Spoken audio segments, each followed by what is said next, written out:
Hello साथियों, जय हिंद। मैं एक बार फिर आप लोगों के लिए लेकर के आया हूँ क्लास 8 का साइंस, जो कि बिहार बोर्ड से रिलेटिव है।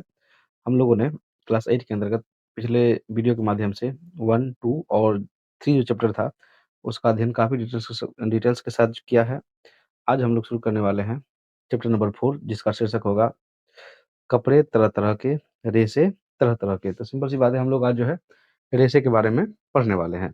ठीक है? तो चलिए ज़्यादा समय बर्बाद नहीं करते हैं और आते हैं सीधे अपने टॉपिक पे। तो हमारा जो है आज का पहला टॉपिक है, वह क्या होगा? सूती कपड़े। तो हम लोग जो है सूती कपड़े के बारे में जानने वाले हैं। तो देखिए, सूती कपड़े हल्के और अत्यधिक आरामदेह होते हैं, ठीक? गर्मी के मौसम में इस कपड़े को पहनने पर ठंडक महसूस होती है। सूती कपड़े सबसे अधिक जो है स्वास्थ्यकर होते हैं। इन्हीं गुणों के कारण सूती कपड़े जो है, मतलब क्या है, सूती कपड़े प्रत्येक दिन पहनने के जो है काम में लाए जाते हैं, ठीक है? तो हम इसके बाद अब देखिए, इससे रिलेटेड कुछ इम्पोर्टेंट पॉइंट है।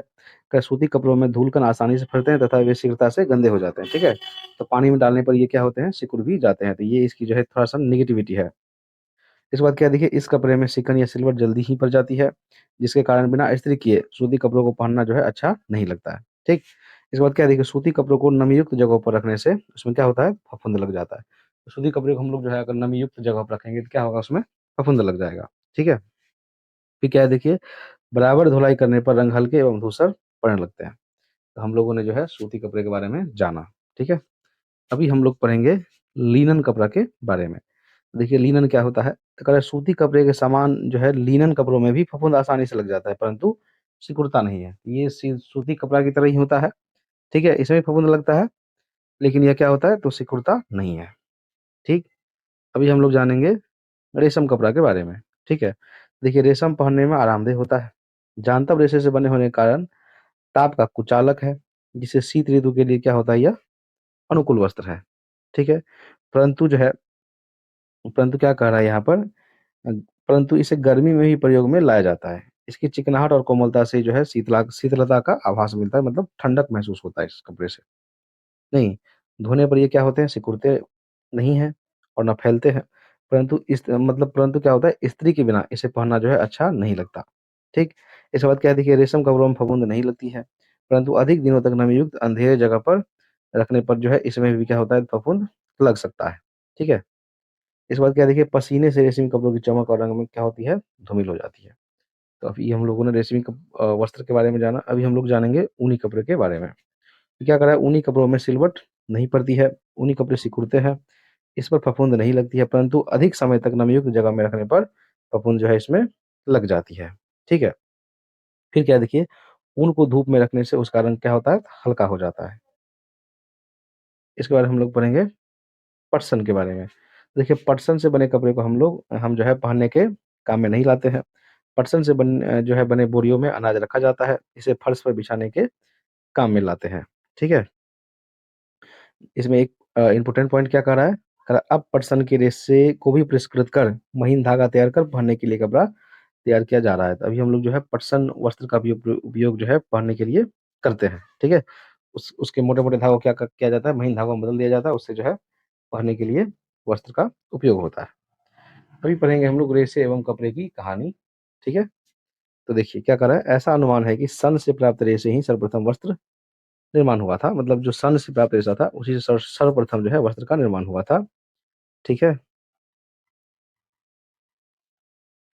क्या देखिए, पूर्व पाषाण युग में स्विस लेक के निवासी 7वीं और 6ठी शताब्दी ईसा पूर्व जो यूरोप के न्यूलिथिक जाति के कहलाते थे, लिनन के रेशे का प्रयोग मछली फँसाने की बंसी तथा जाल बनाने में करते थे, ठीक है? इसमें इसके बाद क्या है, देखिए, हेम्प सबसे पहला जो है रेशे देने वाला पौधों की खोज हुआ, जिसकी खेती की जाने लगी। इसी की खेती सर्वप्रथम दक्षिण-पूर्व एशिया में होती थी, जहाँ से इसका विस्तार चीन तक हुआ था। मतलब सबसे पहला जो है रेशे देने वाला अगर कोई पौधा है, उसका नाम क्या है? हेम्प है, ठीक है? ऐसा प्रमाण है कि 4500 ईसा पूर्व में हेम्प की खेती चीन में होती थी, ठीक? इसके बाद क्या है, मिस्र में लिनन की कटाई एवं बुनाई की कला जो है 3400 ईसा पूर्व में ही विकसित हो गई थी। मोहनजोदड़ो की खुदाई में चांदी के एक पात्र के चारों ओर कपास सटी हुई प्राप्त हुई और इससे जो है प्रमाणित होता है कि भारत में कपास का उत्पादन 4000 ईसा पूर्व से ही होता आ रहा है। नहीं, इसके बाद क्या है, देखिए, रेशम का रेशा 2500 ईसा पूर्व चीन में सबसे पहले प्रयोग में लाया गया। यहीं से रेशम का उद्गम एवं क्रमबद्ध इतिहास जो है प्रारंभ होता है, ठीक है? इसके बाद क्या है, 13वीं शताब्दी में सबसे अच्छा ऊन का उत्पादन स्पेन में होता था, जो मोरिनो वूल के नाम से प्रसिद्ध था। भागलपुर और कांजीवरम रेशमी कपड़ों के लिए जो प्रसिद्ध है। ये काफ़ी इंपोर्टेंट पॉइंट है, देखिए। भागलपुर और जो है कांजीवरम है, वह क्या है, रेशमी कपड़ों के लिए महत्वपूर्ण है। ठीक है?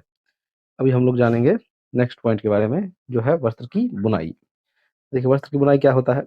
वस्त्र का निर्माण पहले हाथों से किया जाता था, जिससे अधिक श्रम और समय लगता था और उत्पादन भी कम होता था। करघे के आविष्कार से वस्त्र निर्माण की क्रिया में जो है क्या आई, उन्नति हुई और कम समय एवं श्रम में अधिक वस्त्र जो है बनाने में सफलता मिली।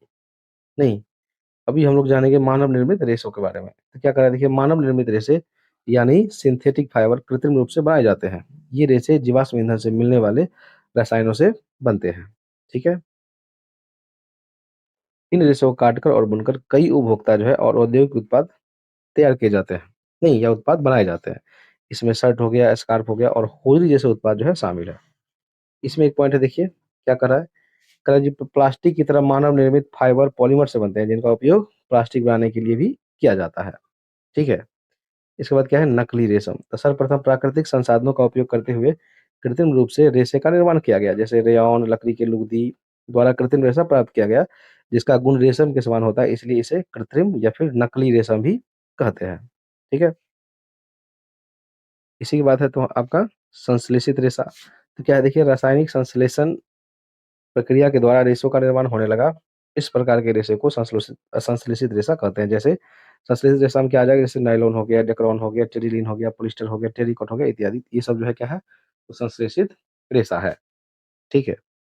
इसी में आता है पॉलिएस्टर। तो देखिए, पॉलिएस्टर एक सिंथेटिक या फिर मानव निर्मित फाइबर सामग्री है। यह एक प्रकार का बहुलक, या जिसको हम लोग पॉलीमर भी कहते हैं, जिसे आमतौर पर पेट्रोलियम से प्राप्त किया जाता है। पॉलिएस्टर को ट्राइथाइलीन ट्रेप्थलेट, जिसको हम लोग पीटे के नाम से भी जानते हैं। ठीक है? इसे एथिलीन ग्लाइकॉल और ट्रेप्थिलिक एसिड को मिलाकर बनाया जाता है। पॉलिएस्टर से कपड़े, बिस्तर, कुशन, तंबू, छतरियाँ और शानदार जो है कपड़े बनाए जाते हैं। ठीक है? अभी हम लोग जानेंगे रेयॉन के बारे में। तो रेयॉन जो है मानव निर्मित प्रथम रेशा जो है, अगर कोई है तो उसे क्या कहेंगे, हम लोग रेयॉन कहेंगे। ठीक है? तो मानव निर्मित प्रथम जो रेशा है, उसे वो क्या है, रेयॉन है।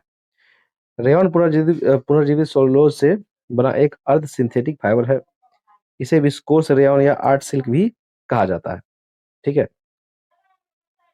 रेयॉन को जो है मानव निर्मित तंतु भी कहा जाता है, क्योंकि इसमें बाँस की लकड़ी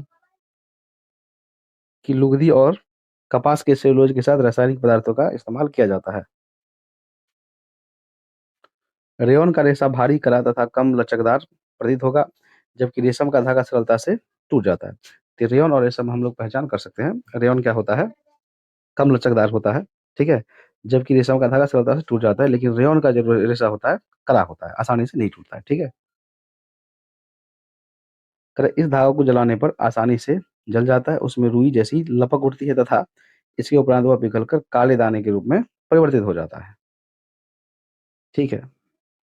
फिर क्या करा, देखिए, जलते समय कागज या रस्सी जल जैसी गंध आती है और अंत में भूरे रंग की राख जो है शेष रह जाती है।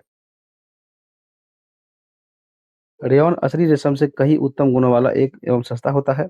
इसे रेशमी रेशों के समान बुना जा सकता है। रेयॉन को कपास के साथ मिलाकर बिस्तर की चादरें बनाते हैं, अथवा ऊन के साथ मिलाकर कालीन या फिर गलीचे तैयार किए जाते हैं। नहीं, फिर क्या है, देखिए, 1946 में भारत में रेयॉन का पहला कारखाना जो है केरल में स्थापित हुआ। रेयॉन का सबसे पहला जो कारखाना था, कहाँ स्थापित हुआ? केरल में। और कब हुआ? तो 1946 ईस्वी में। और रेयॉन के भी कई फायदे हैं, उसके बारे में हम लोग जानेंगे। कढ़ाइयाँ आसानी से रंगा जाता है, ठीक? इसमें अच्छी चमक होती है। यह प्रिंट में अच्छी तरह आता है, पहनने में आरामदायक होता है, धोने पर सिकुड़ता नहीं है। ये थे रेयॉन के गुण, और जल्दी सूख भी जाते हैं। ठीक है? अभी हम लोग पढ़ेंगे नायलॉन के बारे में। क्या करें, देखिए, नायलॉन पहला पूर्ण रूप से संश्लेषित रेशा है, जो किसी प्राकृतिक कच्चे माल का मतलब क्या हो गया? पौधे या जंतु का उपयोग किए बिना बनाया गया। ठीक है? नायलॉन का निर्माण जो है कोयले, जल और वायु से किया जाता है। ठीक है? नायलॉन का निर्माण किससे होता है? कोयले, जल और वायु से होता है। देखिए, कोयले से प्राप्त रासायनिक तत्वों एवं गैसों का इस प्रकार सम्मिश्रण किया जाता है कि उनसे नायलॉन लवण उत्पन्न हो जाता है। गर्म करने पर इस पदार्थ के छोटे-छोटे कण मिलकर लंबी-लंबी लड़ियों में परिवर्तित हो जाता है। ठीक? फिर क्या करा, देखिए, फिर इन लड़ियों को पिघलाकर स्पिनरेट से बाहर निकाला जाता है। जैसे ही ये रेशा निकल कर हवा में आता है, वैसे ही जम जाता है और धागे के रूप में एकत्रित कर लिया जाता है। नायलॉन रेशा जो होता है बहुत मजबूत होता है, लचीला होता है और क्या होता है, हल्का होता है। यह चमकीला, धुलाई में आसान तथा साफ करने में आसान होता है, अतः यह वस्त्रों के निर्माण हेतु बहुत प्रचलित हुआ। ठीक है? हम नायलॉन से निर्मित कई वस्तुओं को उपयोग में लाते हैं, जैसे जुराबे हो गया, रस्सी हो गया, तंबू हो गया, ब्रश हो गया, ठीक है? दाँत साफ करने वाला ब्रश जो है कैसा? दाँत साफ करने वाला ब्रश, कार्बोक्सिड के पट्टे, शयन थैला, पर्दे इत्यादि। इस सब का प्रयोग जो है हम लोग रेयॉन से करते हैं। ठीक है? रेयॉन नहीं, नायलॉन से करते हैं। ठीक है? एक नायलॉन का तार इस्पात के तार से भी अधिक मजबूत होता है। ठीक है? अगर एक नायलॉन का तार बनाया जाए, तो क्या होता है? तो इस्पात के तार से भी अधिक मजबूत होता है। इसी गुण के कारण नायलॉन का उपयोग पैराशूट और चट्टानों पर चढ़ने हेतु रस्सों के निर्माण में भी किया जाता है। ठीक? अभी हम लोग पढ़ेंगे पॉलिएस्टर के बारे में। तो देखिए, पॉलिएस्टर एक अनसंश्लेषित रेशा है। अब पॉलिएस्टर के अंतर्गत भी आता है रेशा, इसके बारे में जानेंगे। सबसे पहला क्या आता है? टेरिलीन। तो देखिए, टेरिलीन एक लोकप्रिय पॉलिएस्टर है। इसका जन्म द्वितीय महायुद्ध के समय हुआ, मतलब इसका निर्माण तब से होने लगा। ठीक है? इसको नायलॉन की तरह ही पिघलाकर काटा एवं बुना जाता है। इसका भौतिक ढांचा एवं इसकी विशेषताएँ भी लगभग नायलॉन के ही समान होते हैं। ठीक? इसके बाद जानेंगे हम लोग पेट के बारे में। तो पेट एक बहुत सुपरिचित प्रकार का पॉलिएस्टर है। इसका उपयोग बोतलें, बर्तन, फ़िल्म तार और अन्य बहुत से उपयोगी उत्पादों के निर्माण में किया जाता है। ठीक है? इसके बारे में जानेंगे हम अगला अगला रेशा एक्रिलिक के बारे में। देखिए, हम सर्दियों में स्वेटर पहनते हैं तथा शाल अथवा कंबलों का उपयोग करते हैं। नहीं, इससे जो है बहुत से वास्तव में प्राकृतिक ऊन से निर्मित नहीं होते। यद्यपि वे ऊन के सदृश दिखाई देते हैं। ये अन्य प्रकार के संश्लेषित रेशे से तैयार किए जाते हैं, जो एक्रिलिक कहलाते हैं। ठीक है? देखिए, संश्लेषित रेशे अधिक टिकाऊ और सस्ती होती है, जिससे ये प्राकृतिक रेशों की अपेक्षा अधिक लोकप्रिय है। अब हम लोग देखिए रेशों की पहचान कैसे करेंगे, उसके बारे में जानने वाले हैं। देखिए क्या है कि सूती वस्त्र जल्दी से पीली लौ के साथ जलता है। इसके जलने पर उसमें से कागज जो है जलने जैसी गंध आती है तथा भूरे रंग की राख शेष रह जाती है। ठीक है? लिनन के वस्त्र को जलाने पर सूती के समान ही परिणाम आते हैं, परंतु इनकी राख और भार में बहुत हल्की होती है। इसकी राख जो है क्या होता है, भार में बहुत हल्की होती है। रेशम हवा में जल्दी जल जाती है तथा जलते समय उसमें से पंखों या बालों के जलने के समान गंध निकलती है। जले हुए किनारे पर चिपचिपे दाने पड़ जाते हैं। ठीक है? ऊन धीरे-धीरे जलती है, जलते समय इसमें से पंखों के जलने के समान गंध निकलती है। जलने के उपरांत काले रंग के गुबार जैसे अवशिष्ट पदार्थ रह जाते हैं। फिर क्या देखिए रेयॉन में सूती की तरह जल्दी से आग पकड़ लेता है। यह पिघल जाता है तथा जलने के बाद काले दाने पड़ जाते हैं। जलते समय इसमें से कागज या रस्सी के जलने के समान गंध आती है तथा अंत में भूरे रंग का जो है राख शेष रह जाता है। ठीक है? इसके बाद क्या है देखिए, अगर शुद्ध नायलॉन अज्वलनशील है, यह पिघल जाती है किंतु जलती नहीं है। पिघलते समय इसमें से उबली हुई फली के समान गंध निकलती है। इसका अवशिष्ट जो है कड़ा तथा चिमड़ा होता है। तो इस प्रकार से हम लोगों ने इस चैप्टर को काफ़ी डिटेल के साथ पढ़ा। अभी हम लोग जानेंगे इसके अभ्यास प्रश्न और उससे संबंधित सारे इसके उत्तर। ठीक है? तो सबसे पहला जो क्वेश्चन है क्या है, रिक्त स्थानों की पूर्ति करें। तो यहाँ पे क्या है देखिए, संश्लेषित रेशे डॉट, डॉट, डॉट अथवा डॉट, डॉट, डॉट रेशे भी कहलाते हैं। तो संश्लेषित रेशा जो होता है, वो क्या होता है, तो कृत्रिम भी होता है और क्या होता है, मानव निर्मित भी होता है। ठीक है? फिर क्या देखिए, सूती वस्त्र जो है जलने पर कागज के जलने जैसा जो है गंध देती है, जबकि नायलॉन से उबलती हुई फली के समान गंध निकलता है। इसका पहला आंसर क्या हो जाएगा, कागज, दूसरा क्या हो जाएगा, फली। इसके बाद क्या है देखिए, सूती और नायलॉन के वस्त्र को फाड़ने पर डॉट, डॉट, डॉट वस्त्र आसानी से फटते हैं, तो क्या हो जाएगा, सूती। क्योंकि हम लोगों ने नायलॉन के बारे में पढ़ा था। यह जो है इस्पात से भी मजबूत होता है इसका तार। ठीक है? कह रहा है डॉट, डॉट, डॉट रेशा सेलुलोज की रासायनिक क्रियाओं द्वारा प्राप्त किए जाते हैं, तो क्या हो जाएगा, रेयॉन। इसके बाद क्या है, मिलान कीजिए। तो रेशम। तो रेशम का क्या हो जाएगा देखिए, तो रेशम क्या है, एक प्राकृतिक रेशा है। ठीक? इसके बाद पैराशूट, तो पैराशूट किसका बनता है, नायलॉन का बनता है। कृत्रिम रेशा, तो कृत्रिम रेशा की बात करें तो क्या हो जाएगा, रेयॉन हो जाएगा। टेरिलीन एक संश्लेषित रेशा है। चलिए, अब है अब चलेंगे हम लोग क्वेश्चन नंबर 3 पे। क्वेश्चन है, कुछ रेशे संश्लेषित क्यों कहलाते हैं? तो देखिए, कुछ रेशे को संश्लेषित या कृत्रिम इसलिए कहा जाता है क्योंकि इन्हें प्राकृतिक स्रोतों से नहीं प्राप्त किया जा सकता और इन्हें इंसान बनाता है। ठीक है? इन्हें बनाने के लिए पेट्रोकेमिकल्स रासायनिक प्रसंस्करण का इस्तेमाल किया जाता है। संश्लेषित रेशे बहुत बड़ी इकाइयों से बने होते हैं, जिन्हें हम लोग क्या कहते हैं, पॉलीमर कहते हैं। ठीक है? इसके बाद है नायलॉन रेशे से निर्मित 2 वस्तुओं के नाम बताइए जो नायलॉन रेशे की प्रबलता को दर्शाती है। तो देखिए नायलॉन रेशे से बनी 2 वस्तुएँ जो नायलॉन के रेशे की मजबूती को दिखाती है, वे है पैराशूट के लिए कपड़ा, तम्बू, पहाड़ पर चढ़ने के लिए इस्तेमाल की जाने वाली रस्सी, ठीक है? इसके बाद है रसोई घर में संश्लेषित वस्त्र पहनने की सलाह नहीं दी जाती है, ऐसा क्यों? तो देखिए रसोई घर में संश्लेषित वस्त्र पहनने की सलाह नहीं दी जाती है क्योंकि ये वस्त्र गर्म होने पर पिघल जाते हैं और पहनने वाले व्यक्ति के शरीर से चिपक जाते हैं, ठीक है? इसलिए रसोई घर में जो है संश्लेषित संश्लेषित वस्त्र नहीं पहननी चाहिए।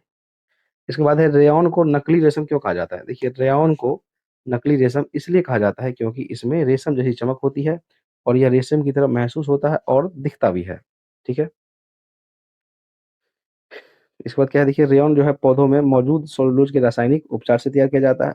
यह एक अर्ध सिंथेटिक फाइबर है, इसमें प्राकृतिक रेशम के समान गुण होते हैं लेकिन इसे कृत्रिम रूप से तैयार किया जाता है। नहीं, अगला क्वेश्चन है हमारा संश्लेषित वस्त्र गर्मी के मौसम में आरामदेह नहीं होता है, क्यों? तो क्या है देखिए संश्लेषित वस्त्र गर्मी के मौसम में आरामदेह नहीं होते, क्योंकि ये सूरज की गर्मी को सोख लेते हैं और शरीर से चिपक जाते हैं, जिससे गर्मी का ज़्यादा एहसास होता है। इसके बाद है एक्रिलिक के 2 उपयोग बताएँ। एक्रिलिक के कई उपयोग हैं। एक एक्रिलिक प्लास्टिक का इस्तेमाल लेंस, नाखून, पेट, चिकित्सा उपकरण, फर्नीचर और एलसीडी स्क्रीन बनाने में किया जाता है। ठीक है?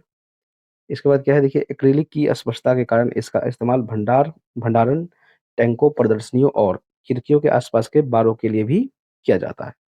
ठीक? अगला क्वेश्चन क्या है देखिए रेशा का नाम बताइए जो पहला है कि जलने पर जलते हुए कागज का गंध देता हो, तो ये क्या हो जाएगा आपका सूती रेशा। ठीक है? इसके बाद क्या है कि जलने पर जलते हुए बाल का गंध देता है, तो क्या हो जाएगा रेशम। इसके बाद क्या है कि जलने पर उबलती हुई फली का गंध देता है, तो क्या हो जाएगा नायलॉन रेशा। ठीक है? इसके बाद क्या है देखिए संश्लेषित रेशा का औद्योगिक निर्माण वास्तव में वनों के संरक्षण में सहायक रहा है। टिप्पणी दीजिए। तो क्या हो जाएगा देखिए कह रहा है प्राचीन काल से आधुनिक काल तक रेशों के निर्माण में पेड़ों का जो है भरपूर उपयोग हुआ। नहीं, आधुनिक काल में रेयॉन बनाने में लकड़ी का लुगदी का प्रयोग किया जाता रहा, परंतु रेयॉन के बाद नायलॉन, पॉलिएस्टर, टेरिकॉट, एक्रिलिक में लकड़ी का उपयोग नहीं हुआ और आज संपूर्ण आवश्यकता की पूर्ति सिर्फ वस्त्र के रूप में ही नहीं, बल्कि ज़रूरत की अन्य सामग्री जैसे कुर्सी, टेबुल आदि भी कृत्रिम रेशों से बनाए जाने लगे। इस प्रकार संश्लेषित रेशे का औद्योगिक निर्माण वनों के संरक्षण में सहायक रहा। ठीक है? तो इस प्रकार से हम लोगों ने इस चैप्टर को काफ़ी डिटेल्स के साथ पढ़ा। जय हिंद।